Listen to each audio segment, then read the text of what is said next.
Happy Dhanteras ସାଙ୍ଗମାନେ ସକାଳୁ ଆଗ ଗୋଟେ ଘଣ୍ଟା ଚା ବସାଇ ଦେଇଥିଲି ନାମ ଗୋଟେ ଫୁଲ୍ ସସ୍ପେନ୍ ଚା ବସାଇ ଦେଇଥିଲି।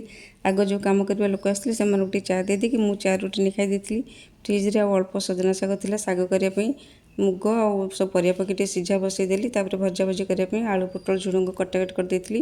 ମିଶ୍ର ବାବୁଙ୍କର ପୂଜା ସରିଲା ପରେ ତାଙ୍କୁ ଛତୁଆ ଗୋଳେଇକି ଦେଇଦେଲି।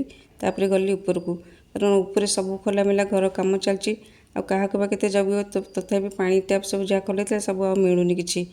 ତାପରେ ତଳକୁ ଆସିଲି, ବାବୁ ନେଇକି ଆସିଥିଲେ ମୋ ପାଇଁ ଧନତେରସ୍ର ଗିଫ୍ଟ। ଦେଖନ୍ତୁ ମୋ ପାଇଁ ସବୁ କ'ଣ ଗିଫ୍ଟ ଆଣିଥିଲେ ଦେଖନ୍ତୁ। ଆଣିଥିଲେ ଗୁଜୁରାତି ଆଉ ଧନିଆ ଆଉ ଲୁଣ। ମୁଁ କହିଲି ଇଏ କ'ଣ ନା, ଏବେ ତ ଧନର ଖର୍ଚ୍ଚ ଚାଲିଛି ଘର କାମରେ, ଆଉ ଏଇ ଧନ ତ ସବୁବେଳେ କାମରେ ଲାଗିବ, ଆଉ ସେଥିପାଇଁ ଆଣିଦେଲି। ମୁଁ କହିଲି ହଉ ଠିକ୍ ଅଛି। ତାପରେ ଏପଟେ ନାନୀ ଦେଖିଲା ବେଳକୁ ସବୁ ରୋଷେଇ କାମ କରିଦେଇଥିଲେ, ସଜନା ଶାଗ ଭଜାଭଜି ସବୁ କରିଦେଇଥିଲେ। ତାପରେ ଏଠି ପାମ୍ପଡ଼ ସେକିକିରି ମୁଁ ଟିକେ କମଳା ପାଗ କରିକି ଯୋଗଡ଼ା ଯୋଗଡ଼ି କରିଦେଲି। ତାପରେ ଆମେ ସମସ୍ତେ ମିଶିକି ଖାଇ ଦେଇଥିଲୁ। ଭିଡ଼ିଓଟି ଭଲ ଲାଗିଲେ ସବସ୍କ୍ରାଇବ୍ ନିଶ୍ଚୟ କରିବେ। ରହୁଛି, ଜୟ ଜଗନ୍ନାଥ।